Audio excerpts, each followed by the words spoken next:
다 같이 새로 번역된 사도신경으로 수예배를 시작하겠습니다.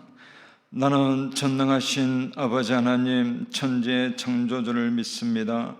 나는 그의 유일하신 아들 우리 주 예수 그리스도를 믿습니다.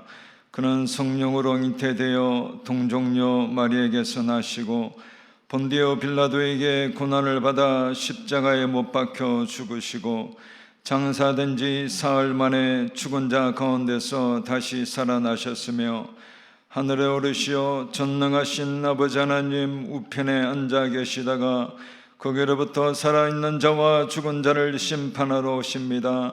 나는 성령을 믿으며 거룩한 공교회와 성도의 교제와 죄를 용서받는 것과 몸의 부활과 영생을 믿습니다. 아멘.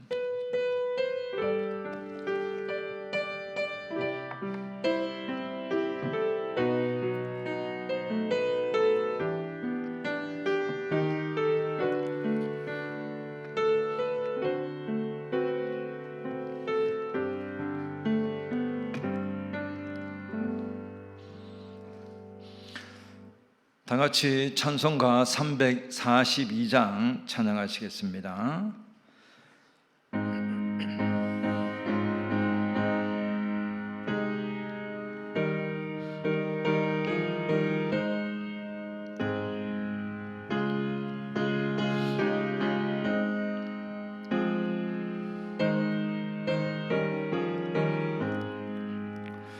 너 시험을 당해 죄 짓지 말고 너 영계를 당해 곧 물리치라. 너 시험을 이겨 새 힘을 얻고 주 예수를 믿어 늘 승리하라. 우리 구주의 힘과 그의 위로를 빌라. 주님 내 편에 서서 항상 도우시리. 내 친구를 삼가 잘 선택하고 너 언행을 삼가 늘 조심하라. 너 열심을 다해 늘 충성하고 온 정성을 다해 주 봉사하라. 우리 구주의 힘과 그의 위로를 빌라. 주님 내 편에 서서 항상 도우시리. 잘 이기는 자는 상 받으리니. 너 낙심치 말고 늘 전진하라. 내 구세주 예수 힘 주시리니. 주 예수를 믿어 늘 승리하라. 우리 구주의 힘과 그의 위로를 빌라. 주님 내 편에 서서 항상 도우시리.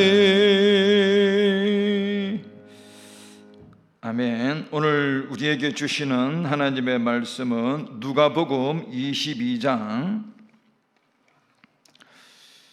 31절에서 34절까지의 말씀입니다.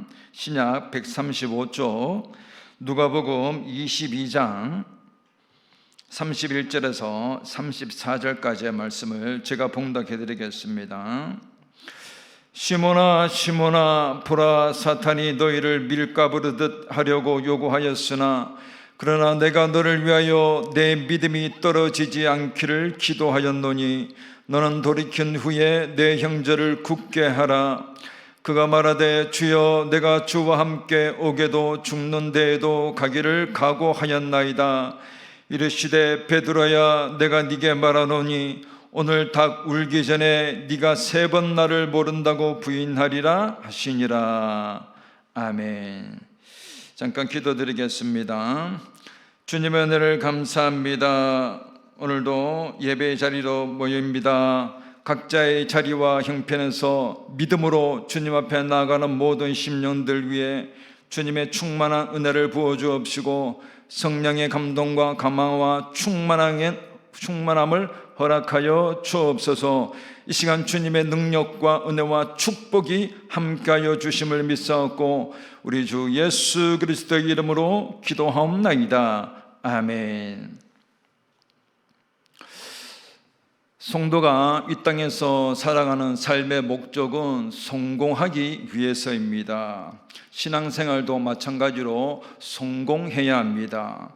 신앙생활에 성공하고 승리하면 만사가 성공하고 승리할 수 있습니다. 왜냐하면 신앙생활에 성공하고 승리할 때 하나님께서 함께하여 주셔서 범사에 은혜를 주시고 형통케 하시기 때문입니다.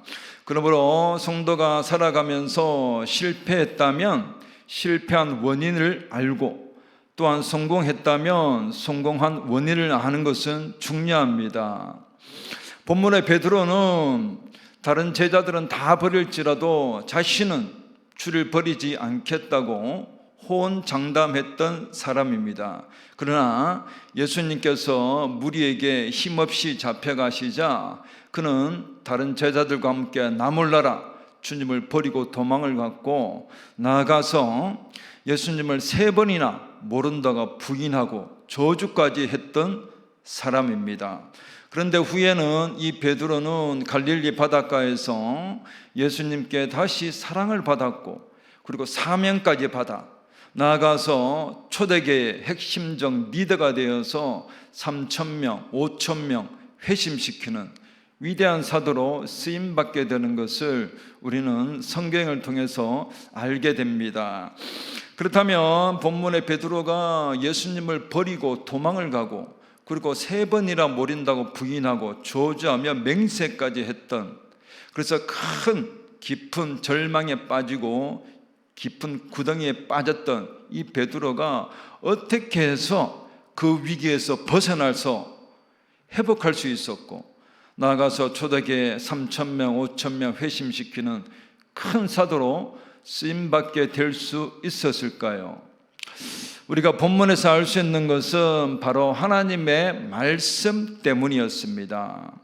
본문 34절에 예수님은 이렇게 말씀을 합니다. 베드로야 내가 네게 말하노니 오늘 닭 울기 전에 네가 3번 나를 모른다고 부인하리라 라고 말씀을 합니다. 예수님은 먼저 베드로에게 사단의 큰 시련이 네게 있을 것이다 라고 말씀하자 베드로는 저는 주님과 함께 오게도 죽는 데도 가기를 각오했다고 말했습니다. 그러자 예수님은 안타까운 마음으로 베드로에게 네가 오늘 닭 울기 전에 3번 나를 모른다고 부인할 것이다 라고 말씀을 합니다. 이 말씀을 하신 후에 얼마 되지 않아 그 말씀대로 누가복음 22장 61절과 62절에 말하기를 베드로가 주의 말씀 곧 오늘 닭 울기 전에 네가 3번 나를 부인하리라 하심이 생각나서 밖에 나가서 심히 통곡했다고 말합니다. 베드로가 정신없이 예수님을 3번이나 부인하고 있을 때 새벽달기 울었고 그때 베드로는 예수님이 말씀하신 것 네가 오늘 닭 울기 전에 나를 3번 부인할 것이다 하심이 생각났다고 말합니다. 그러자 베드로는 죽기까지 따르겠다는 이 자신의 말과는 달리 새벽닭 울기 전에 3번 예수님을 부인하리라는 그 예수님의 말씀의 현실 앞에서 자신의 부족과 초라함과 연약함을 발견하고 대성통곡했다는 것입니다. 그래서 자신이 그토록 미워졌고, 그리고 자신만만했던 지나간 자신의 시간들이 너무나 저주스러워졌습니다. 그래서 자신의 죄악과 어리석음을 알아차린 베드로는 밖에 나가서 자기의 죄를 자복하고 통회하며 회개합니다. 그것으로 베드로는 다시 돌이킬 수 있었고, 후에 3,000명, 5,000명 회개시키는 큰 사도로 쓰임받을 수 있었다는 것입니다. 무엇 때문입니까? 바로 베드로가 위기의 순간에 하나님의 말씀이 생각났기 때문입니다. 베드로는 위기의 순간에 네가 나를 3번 부인하리라 라는 예수님의 말씀 앞에 자신이 얼마나 연약하고 부족한 존재인지 깨닫게 되었고, 또한 예수님이 어떤 분이신지 더욱 깊이 알게 되었다는 것입니다. 만일 베드로가 그 위기의 순간에 예수님의 말씀이 생각나지 않았다면 그는 그저 자신의 부족과 허물과 죄책감으로만 시달리다가 가룟유다처럼 돌이키지 못한 채 실패한 인생을 살고 말았을 것입니다. 그러나 베드로가 믿음이 떨어지고 시련과 위기의 순간에 예수님의 말씀이 생각나자 그 말씀이 그의 허물과 부족과 연약함을 깨닫게 했고, 그래서 나아가서 회개하고 돌이키게 했다는 것입니다. 성도의 신앙과 삶이 실패하지 않으려면 하나님의 말씀으로 충만해야 합니다. 하나님의 말씀은 성도를 죄악과 절망에서 돌이키게 하고, 또한 다시금 믿음을 북돋아주는 힘을 갖게 합니다. 왜냐하면 하나님의 말씀은 영이기 때문에 이 영의 말씀이 성도의 영에 부어지고 역사할 때 성도의 영이 살아나고 회복될 수 있기 때문입니다. 성도의 영이 살아날 때 형통케 되고 승리할 수 있습니다.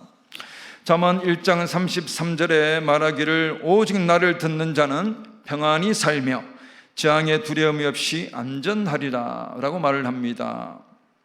잠언서 기자는 오직 나를 듣는 자, 곧 하나님의 지혜의 말씀의 권고와 충고를 듣는 자는 평강이 임하고 또한 재앙과 두려움 없이 안전하게 살게 될 것이라고 말을 합니다. 하나님의 말씀이 성도의 귀에 들려지고 깨달아지고 믿어질 때 그 말씀이 능력이 되어서 삶에 형통을 주고 평강을 주고 승리케 한다는 사실입니다. 성도가 안일주의에 빠지게 되면 이 삶이 퇴보하고 실패하게 되지만, 하나님의 말씀을 청종할 때, 곧 하나님의 말씀을 잘 듣고 따라갈 때 성령이 역사하여 재앙과 두려움을 물리치고 평강이 임하고 형통과 승리를 경험할 수 있게 됩니다. 그러나 하나님의 말씀이 우리 안에 거하지 않을 때 욕심과 정욕으로 인한 세상적 인본주의적인 삶을 살아가게 됩니다. 그렇게 되면 성령이 아니라 어두움의 지배를 받게 되어서 삶이 실패할 수밖에 없다는 것입니다. 요한복음 8장 37절에 예수님은 이렇게 말씀합니다. 나도 너희가 아브라함의 자손인 줄 아노라. 그러나 내 말이 너희 안에 있을 것이었으므로 너희 나를 죽이려 하는도다 라고 말씀을 합니다.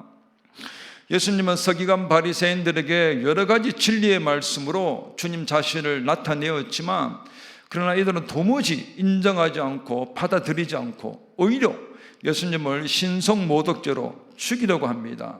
그런데 예수님은 그 이유가 내 말이 너희 안에 있을 것이 없으므로 그렇다라고 말씀을 합니다. 그래서 예수님은 서기관 바리새인들이 육적으로는 아브라함의 자손이지만 영적으로는 아브라함의 자손이 아니다고 말씀을 합니다. 왜냐하면 예수님의 말씀이 그 속에 있을 것이 없기 때문이라고 말씀을 합니다. 그 이유가 요한복음 8장 44절에 이들이 마귀에게 나서 마귀의 욕심을 따라 행하고자 하기 때문이라고 말씀을 합니다. 곧 그 안에 욕심과 탐욕으로 가득 차니 하나님의 말씀이 있을 곳도 구할 곳도 없다는 것입니다. 성도가 타락한 본성 안에 하나님의 진리의 말씀이 있을 곳이 없고 구하지 않는다면 자연히 세상 욕심과 탐심으로 채워지고, 그렇게 되면 귀신과 인간적인 성향이 살아나서 욕심과 거짓으로 곧 마귀적인 삶을 살아가게 된다는 것입니다. 성도의 심령과 삶에 하나님의 말씀이 거할 곳이 없고, 그래서 욕심과 탐욕으로 가득 찬 인본주의적인 삶을 살아갈 때 그것은 육적으로는 하나님의 자녀가 되지만 영적으로는 하나님의 자녀가 될 수 없다는 것입니다. 그렇게 되면 겉은 보기 좋은 것 같으나 속에는 탐욕과 욕심과 거짓으로 가득 찬 이 귀신의 초소가 되어버리고 생명 없는 무덤과 같이 된다는 것입니다.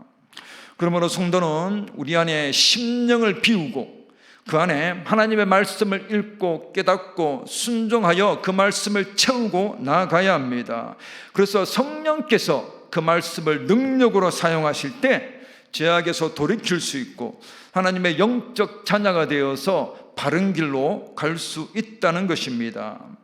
하나님의 말씀이 우리 안에 있을 것이 없고 거하지 않으면 늘 어두움의 궁극에 시달리게 되고 패배할 수밖에 없습니다. 여러분, 이스라엘 백성들이 가나안 땅에 들어가서 실패한 이유가 무엇입니까? 바로 하나님의 말씀을 잊어버리고 버렸기 때문입니다. 에베소서 6장 17절에 바울은 이렇게 말을 합니다. 구원의 투구와 성령의 검 곧 하나님의 말씀을 가지라 라고 말씀을 합니다. 바울은 에베소서 6장에서 이 에베소 교인들에게 하나님의 전신갑주를 입을 것을 말합니다. 그리고 여러 가지 방어 체계를 말하면서 유일한 공격무기 곧 성령의 검 하나님의 말씀을 가지라고 말합니다. 뭐든지 무기가 좋을 때 전쟁에는 물론 영적 전투에서도 승리할 수 있게 됩니다. 바울은 영적 전투의 무기인 성령의 검 하나님의 말씀을 가지라고 말합니다. 여기 말씀이라는 말은 헬라어로 레마라는 말인데 이것은 성경 전체를 말하는 것이 아니라 성도 개인에게 주시는, 그래서 성령께서 필요시에 따라 사용하시는 개개인의 생각나게 하는 개개인의 성경 말씀을 말합니다. 그래서 본문의 베드로도 새벽닭 울기 전에 네가 3번 나를 부인하리라는 이 예수님의 말씀이 개인의 레마의 말씀으로 역사하니까 돌이키고 회개하고 다시 사도로 쓰임받게 했다는 것입니다. 무엇 때문입니까? 그 말씀이 그렇게 만들었다는 것입니다.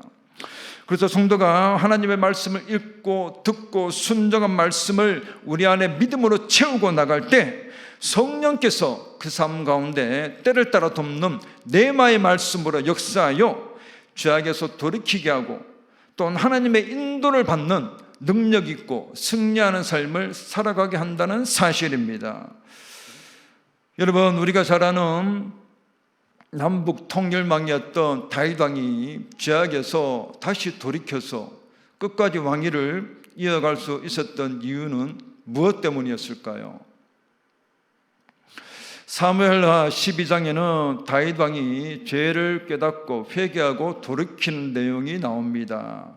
다윗 왕이 이 우리아의 아내 밧세바를 범하고 그리고 또 충신 이 우리아를 죽인 그 죄를 범하고도 죄를 깨닫지 못하자 하나님은 나단 선지자를 다윗에게 보냅니다. 그래서 나단 선지자가 양새끼의 비유를 통해서 어느 날 나그네 한 명이 이 부자 집에 찾아왔는데 이 부자는 자기 짐승이 아까워서 이 가난한 자의 그 가난한 자가 자기 딸처럼 키우고 애지중지하던 그 암양을 빼앗아서 나그네를 대접했다고 말합니다. 그 말을 듣자 다윗은 노를 바라면서 내 날에 그런 사람은 반드시 죽어야 되고 4배나 갚아줄 것이다 라고 말합니다. 그러자 나단 선지자는 당신이 그런 사람이라고 말합니다.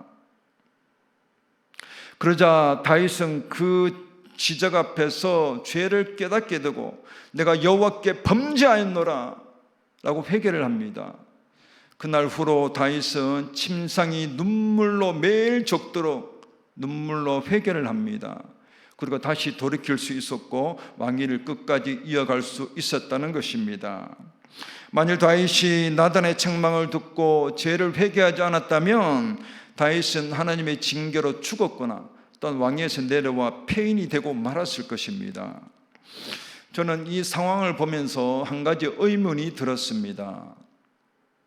이스라엘의 거의 모든 왕들이 이 선지자에게 죄를 지적받으면 거의 노를 바라거나 또 감옥에 가두거나 죽이려고 했고 죽였습니다. 그런데 다윗은 무엇 때문에 나단 선지자에게 그 죄를 지적받으면서 죄를 바로 깨닫고 회개할 수 있었는가?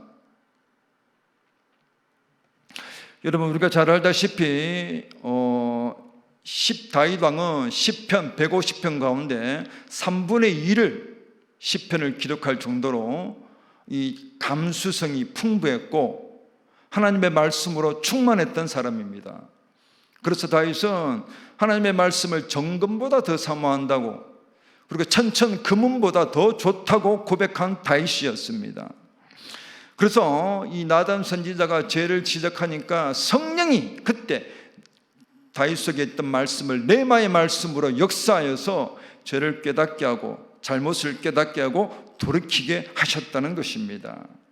그 전까지는 다윗은 이 간음죄를 범해도 살인죄를 범해도 죄인지를 깨닫지 못했습니다. 그런데 나단이 범죄를 지적하자 그때 성령이 다윗 속에 있던 말씀을 레마의 말씀으로 역사하니까 자신의 죄악과 허물을 보게 되었고 돌이키게 했다는 것입니다.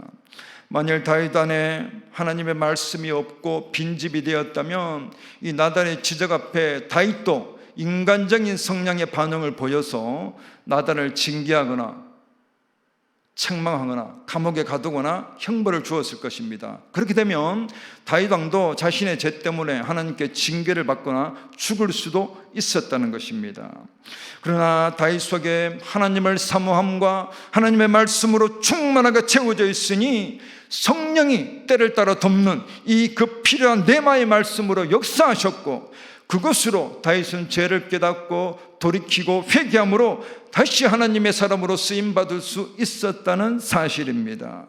오늘 성도 안에 세상 욕심과 탐심으로 채우는 것이 아니라 하나님의 말씀을 채우고 나감으로 성령께서 그 말씀을 레마의 말씀으로 성령의 검으로 역사하여 돌이키고 회개하고 다시금 회복해 되고 쓰임받는 역사가 있기를 소망합니다. 여러분, 사도 바울은 에베소 교인들에게 하나님의 말씀을 가지라고 말했는데 이 가지라라는 말의 원문의 뜻은 움켜잡다라는 뜻입니다. 즉 하나님의 말씀을 몸과 마음을 다해 믿음으로 움켜잡고 나가면 성령께서 역사하여 어두움을 물리치고 영적 전투에서 승리케 한다는 것입니다. 그런데 우리는 어떻습니까? 움켜잡아요? 그냥 하나님이 말씀하셨으니까 그런가 보다, 그렇겠지, 느슨하게. 그러면 성령께서 레마의 말씀으로 역사하지 않는다는 것입니다. 움켜잡아야죠, 믿음으로. 그리고 움켜잡으라 그러니까 엉뚱한 세상 것 움켜잡고 놓지 않으면 그 안에 하나님의 은혜도 말씀도 거할 곳이 없다는 것입니다. 오늘 성도 안에 하나님의 말씀을 충만하게 채우고 그 말씀을 몸과 마음을 다해 믿음으로 움켜잡고 나가므로 성령께서 레마의 말씀과 능력의 검으로 사용하여서 평강 가운데 승리하는 역사가 있기를 축복합니다. 또 본문의 베드로가 어떻게 사단의 극한 시련을 이기고 큰 사도로 쓰임받을 수 있었던 것일까요? 본문에서 알 수 있는 것은 바로 주님의 기도가 있었기 때문입니다. 본문 31절에 예수님은 말씀합니다. 시몬아 시몬아 보라, 사탄이 너희를 밀가부르듯 하려고 요구하였으나 라고 말씀을 합니다. 예수님은 자신이 십자가 구속의 시간이 가까우면서 사단의 역사도 심해질 것을 알았습니다. 그리고 그 중심 타겟은 베드로였음을 알았습니다. 그래서 시몬에게 말하기를 사단이 밀가부르듯 하려고 요구하였다라고 말씀을 합니다. 여기 까부르듯 하였다라고 말하는데, 이 말은 헬라어로 시니아조라는 말인데 곧 채를 치다, 채를 흔들다 라는 뜻입니다. 즉 제자들은 물론 베드로가 자신의 의지와는 상관없이 예수님을 정신없이 부인할 것을 이 미리 채에 흔들리는 것으로 비유로 말씀을 합니다.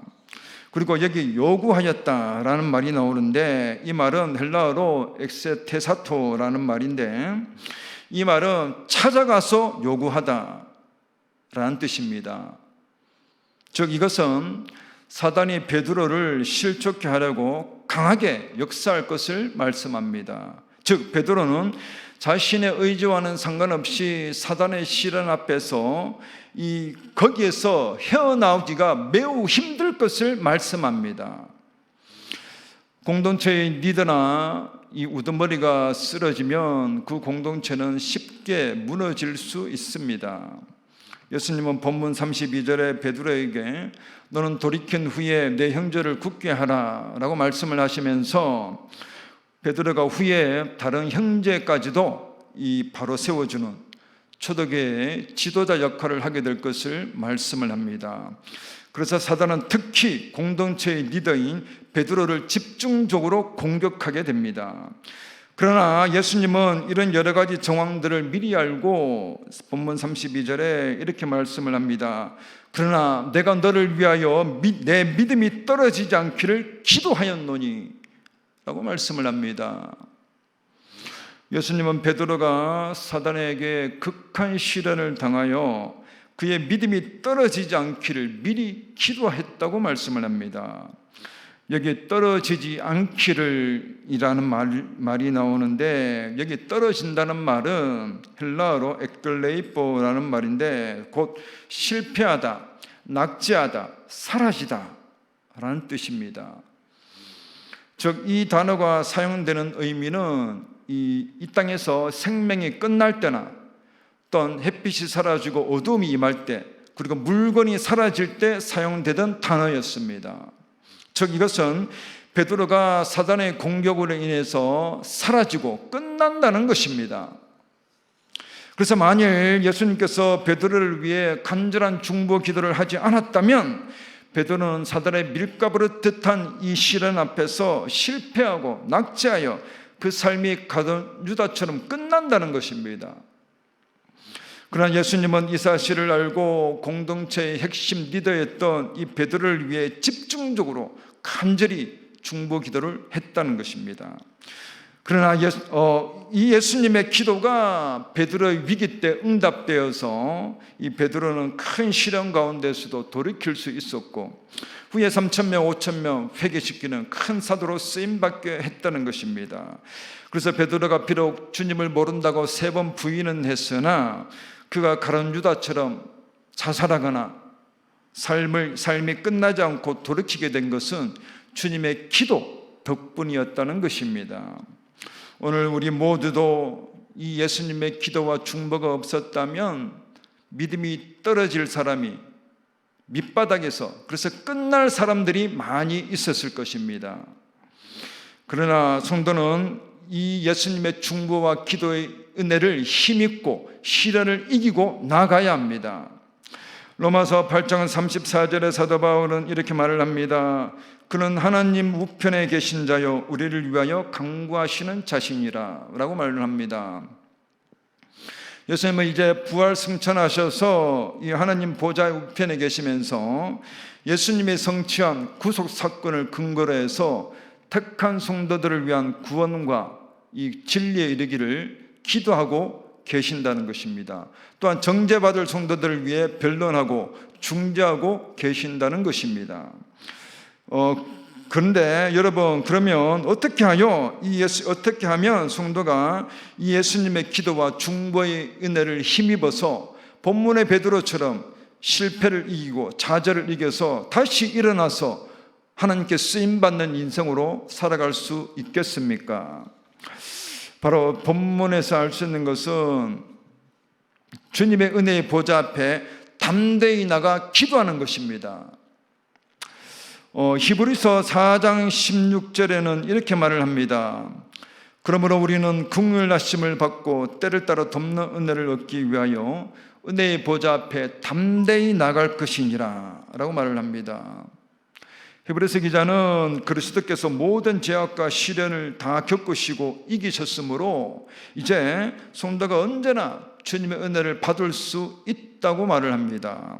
그리고 때를 따라 돕는 은혜를 받는 것은 그 은혜의 보좌 앞에 담대히 나가는 것이라고 말을 합니다. 여기 담대히라는 말이 나오는데 이 담대히라는 말은 헬라어로 빠르흐레시아라는 말인데 이 말은 숨김없이 말하다, 솔직하다라는 뜻입니다. 즉 성도가 주님 앞에 나아가서 숨김없이 자신의 사정과 소원을 솔직하게 아뢰고 기도할 때 주님의 은혜를 받을 수 있고 주님의 중보의 성취가 이루어진다는 것입니다. 이것이 담대히라는 뜻입니다. 그래서 주님은 하나님 보좌에서 모든 성도를 위해서 기도하시지만 성도가 기도하지 않는다면 때를 따라 돕는 은혜를 받을 수 없고 주님의 중보가 자신에게 적용되어지지 않는다는 것입니다. 여러분, 어린아이들을 보세요. 어린아이들은 얼마나 담대합니까? 별로 숨기는 것도 없고 솔직하니까 막 담당이 나가잖아요. 부모님한테 엄마 이거 해주세요, 저거 해주세요. 부모님이 다 들어주잖아요. 별로 숨기는 거 없으니까 솔직하게 다 구하니까 담대하니까.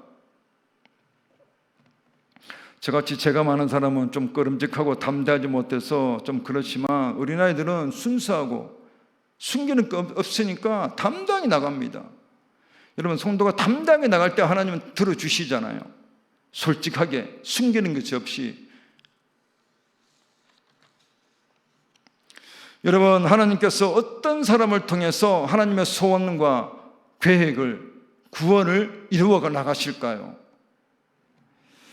디모데전서 2장 4절에 보면 이렇게 말을 합니다. 하나님은 모든 사람이 구원을 받으며 진리를 아는 데에 이르기를 원하시느니라 라고 말씀을 합니다.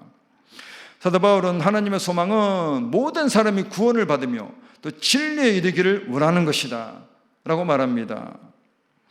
이 일을 위해서 예수님은 지금도 하나님 보좌 우편에서 모든 사람들이 구원을 위해서 진리에 이르기를 위해서 기도하고 계신다는 것입니다. 그런데 하나님께서 이 땅에서 누구를 통해서 그런 하나님의 구원을 이루어가고 진리를 알게 하는 일을 이루어 가실까요? 바로 기도하는 사람을 통해 그 일을 이루어 가신다는 사실입니다. 우린 그 사실을 사도행전 16장을 통해서 한 가지 사실을 알 수 있습니다. 사도행전 16장에 바울이 아시아로 복음 전도 여행을 하려고 했지만 성령이 길을 막음으로 유럽 마게도냐로 향합니다. 하나님의 구원이 먼저 유럽 쪽으로 향하는 것을 보게 됩니다. 그런데 바울은 처음으로 발을 딛는 낯선 유럽 땅에서 도착했을 때 그는 마게도냐의 첫 성인 빌립보에서 이 누디아라는 재력 있는 사업가를 만나게 됩니다. 그래서 누디아에게 복음을 전하자 이 누디아는 큰 은혜를 받고 자신과 그 온 집의 사람들이 다 세례를 받고 회심을 하게 됩니다. 그리고 후에 누디아는 이 바울의 든든한 동력자와 후원자가 되어서 이 유럽 사역에서 든든한 이 동력자가 중보자와 후원자로 나서는 것을 보게 됩니다. 즉 바울의 유럽 사역에서의 의식주는 물론 선교 사역에 대한 비용과 또한 후에 자기 집을 빌립보 교회의 터로 내주는 것을 보게 됩니다. 만일 바울이 낯선 유럽 땅에서 이 재력 있는 사업가 이 누디아를 만나지 못했다면 그는 늘 의식주 걱정과 그리고 선교 사역에 대한 재정과 그리고 여러 가지 환경으로 시달려야 했을 것입니다. 그러면 그것으로 복음이 힘을 별로 발휘하지 못하고 진전이 별로 없었을 것입니다. 그렇게 되면 바울을 유럽으로 보낸 하나님의 뜻이 막힌다는 것입니다. 그러나 하나님은 바울에게 당시 고위급들이 입고 다녔던 자색 옷값 장사 사업가인 이 하나님을 섬기는 누디아라는 여인을 만나게 하십니다. 그래서 누디아의 마음을 강권적으로 열어서 큰 은혜를 받게 하셔서 바울의 유럽 사역의 든든한 후원자가, 동력자가 되어서 바울이 물질적, 환경적 어려움 없이 복음에만 매진하게 하시는 것을 보게 됩니다. 그래서 후에 누디아의 집이 빌립보 교회, 유럽 최초의 교회가 세워졌고 그것을 전초 기지로 유럽 복음화에 불이 붙게 하셨다는 것입니다.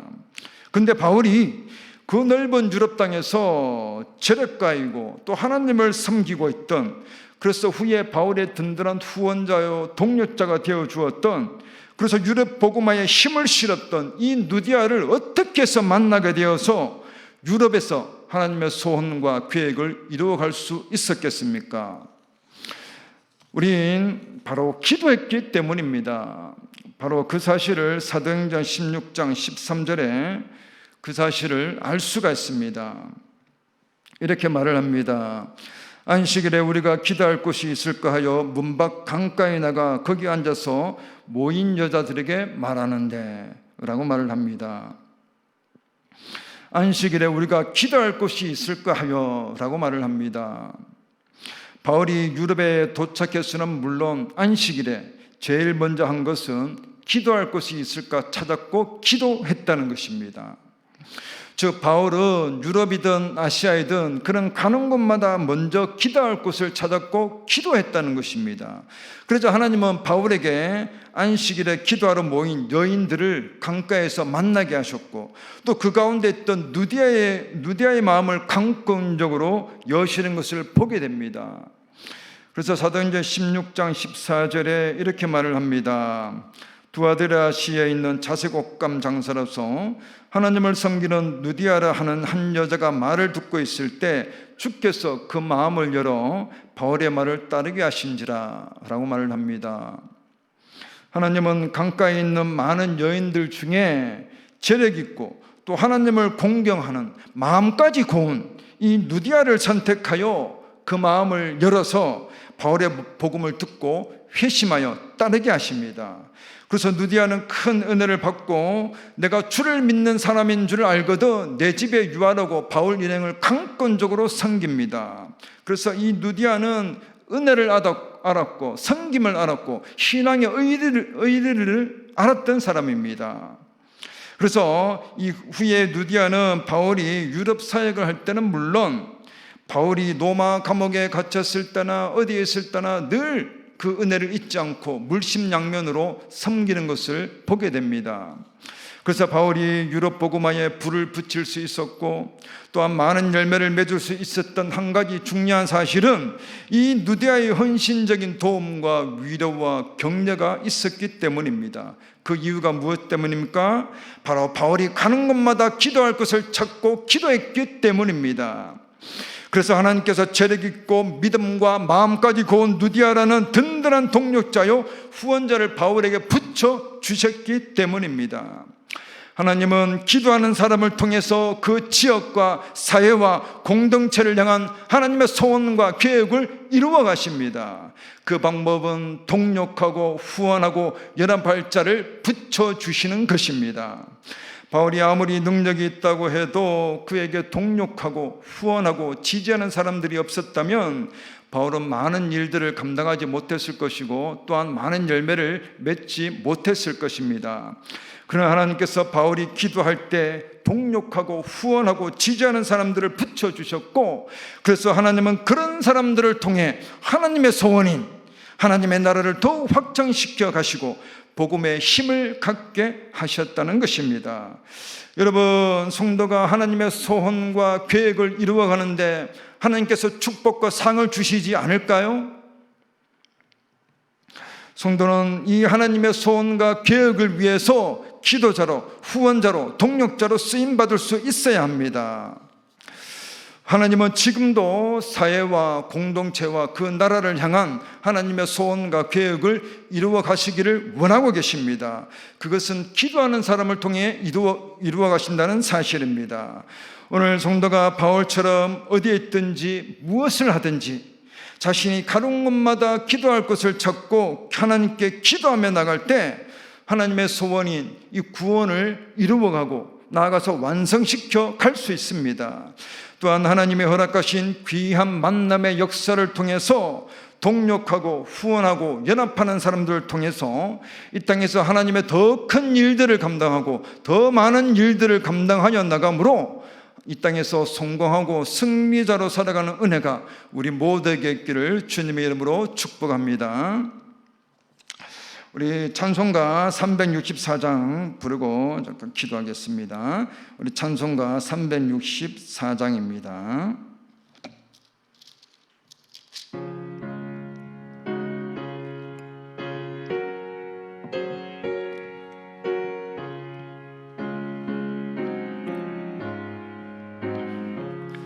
내 기도하는 그 시간 그때가 이 세상 근심 걱정에 얽매인 나를 부르사 내 정성스러운 주 앞에 난 너 제바로 아래여 큰 불행 당해 슬플 때 나 위로받게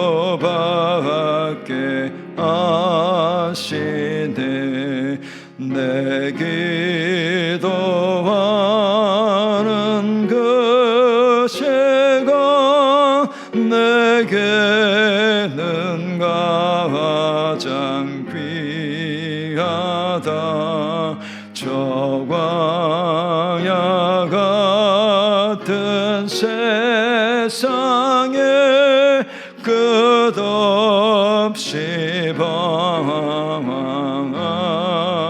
방황하면서 위태한 길로 나갈 때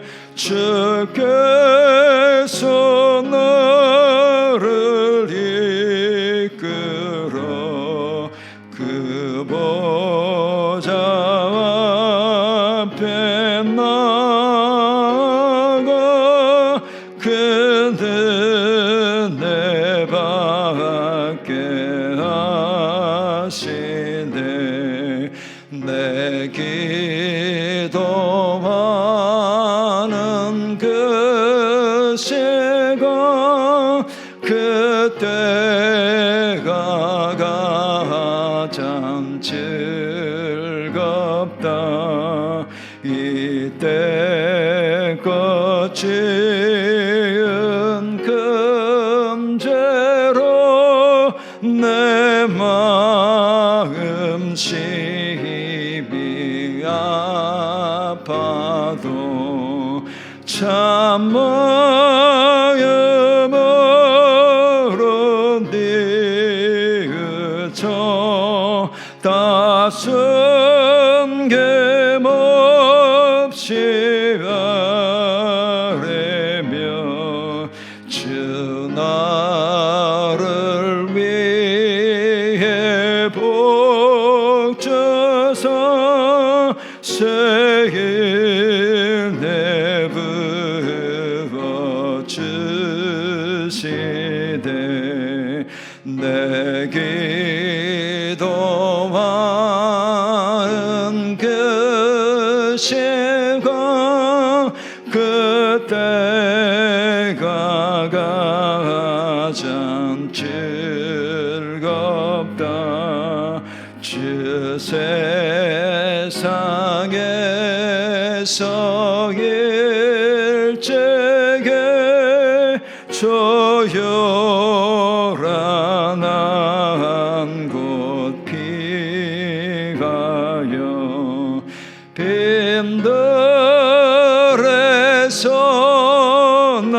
산에서 온 마음을 뒤워 지내사 주 예수 진리 궤도로 큰 복을 보여 주셨네. 아멘.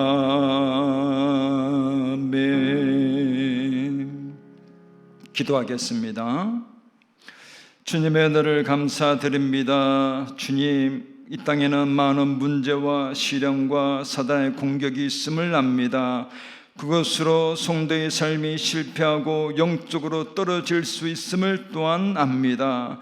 그러나 우리 안에 성령의 검인 하나님의 말씀으로 무장하고 채워감으로 어둠과 맞서 싸워 진리로 이기게 하여 주옵소서. 또한 지금도 하나님 보좌 우편에서 기도하고 계시는 주님의 때를 따라 돕는 은혜를 받기 위해서 주님 앞에 담대히 나가 기도하며 나감으로 주님의 구원의 역사가 계속 진행되게 하시고, 또한 동력자와 후원자를 통해 더 많은 영혼들을 구원하게 하심으로 하나님의 소원과 뜻을 이루어가는 복된 삶을 살아가게 하여 주옵소서. 감사드렸고 우리 주 예수 그리스도의 이름으로 기도하옵나이다. 아멘. 우리 주님이 가르쳐 주신 기도로 예배를 마치겠습니다.